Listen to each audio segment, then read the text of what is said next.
Hello and welcome. My name is Michelle Williams and I'm a graduate degree student at Wright State University majoring in instructional design. This video is part of my EDT 8150 class, which is going over the 6 assumptions of andragogy, which is the process of how adults learn. These 6 assumptions will be defined in this video, and I'll also explain how it's going to affect and impact my final video, which is going to be going over on-the-job training for electro-neurodiagnostic technologists. The learners in my intended video will be students that are either in school or on-the-job trained that are in those beginning phases where they are learning how to do the hookup process for the test, but don't quite understand what the test means yet. So I'll be introducing some new terms, and then I'll also be giving some tips on how their newfound information can help them in their jobs. With the 6 assumptions, it is with the concept that adult learners do learn differently than as they did as a child. So as a person biologically matures in age, they also socially and psychologically have changes that impact the way they learn.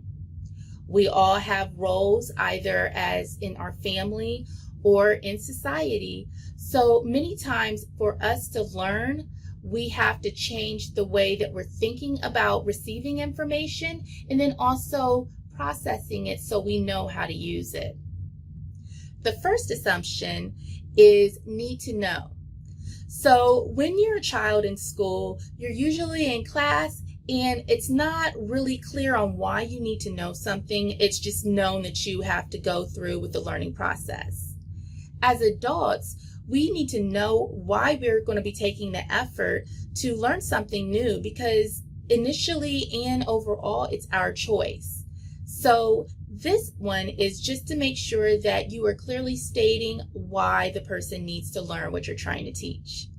In my final video, I will be using this assumption in the beginning of my study because I will be letting the technologists know the importance of knowing that background fundamental information with impedances and how it's going to affect them either professionally with becoming registered, which is a opportunity for growth and development, and then it's also maybe a personal goal.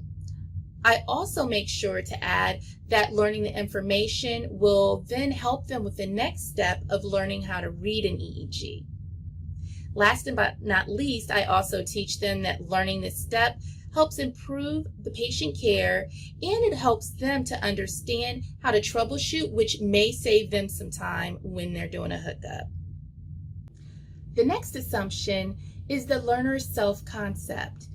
So instead of learners just being in class and letting the teacher just teach them and they just listen, it is a different approach where it's empowering the learner to be able to take that information and be able to apply it in their own situation and to take charge of what they're learning in that effort. So it changes from the student just learning information to then being able to turn around and use the information.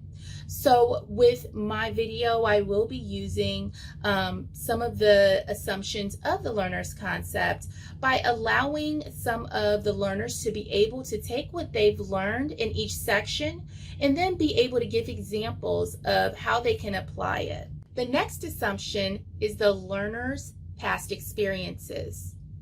So in adult learning, we value the experiences of adult learners and we can use that to be able to build a new skill set.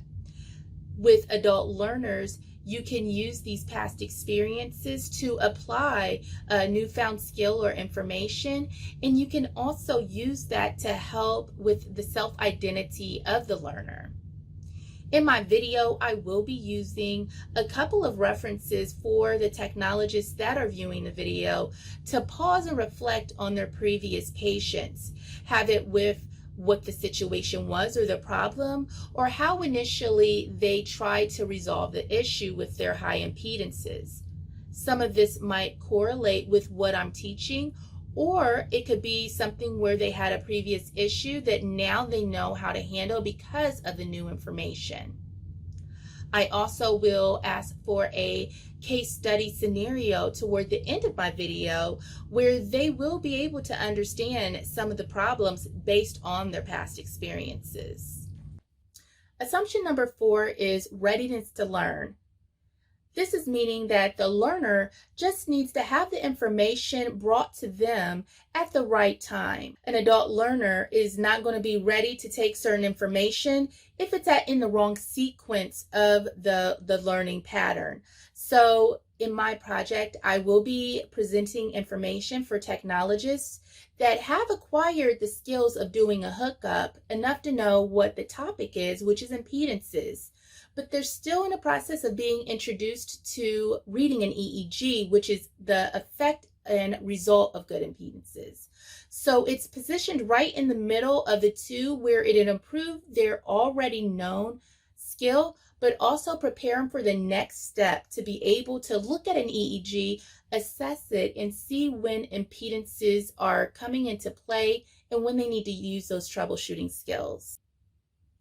Assumption number 5 is orientation to learning. This moves away from the more younger or childlike approach, which is more of a subject center, and then moving more toward a life-centered approach where you're learning information for the overall concept of being able to use it. This is especially important in job training because the information that is being learned isn't only just for memory and so you know that subject, it's also so you can use it on a daily basis. The video that I'm completing is going to be going over information and troubleshooting that needs to be applied. So the information that I'm going over needs to help that technologist or that learner to be able to use the information to critically think and apply it to a certain problem or a patient. Last but not least, we have the 6th assumption, which is motivators. As adults, we oftentimes have external and internal influences that drive us to learn. Many times with our external motivators, this can be a job promotion, a new career, or more money. And then as internal motivators, this can be someone who is trying to improve their self-esteem, or if they just want a happier, more peaceful life. So something they're learning is going to benefit them in some psychological way. I will be mentioning a couple motivators in my video for technologists. One of those is an external, which is the motivation to learn the information because it will help them become a better tech, but also will help them prepare for their boards. Right now, for a technologist to take their boards exam and pass isn't a state requirement, but it does open doors for more opportunities for employment and for a potential salary raise. The other motivator that is mentioned is for easier time working. So as techs that already have completed hookups know, one of the biggest things that take a lot of time is that when you run into the problem of not being able to lower your impedances. During this video, I will be explaining a lot of things surrounding how to fix this problem, which in the end is going to help ease the stress when they're doing their job. So of course, a lot of techs are trying to get any information they can, so they're not as stressed out when they're doing their job. All 6 of these assumptions with andragogy are pertinent for adult learners and will help for the learner to take the information and be more open to learning, and also will impact how they are translating the information that they are learning to be able to be applicable in their adult lives.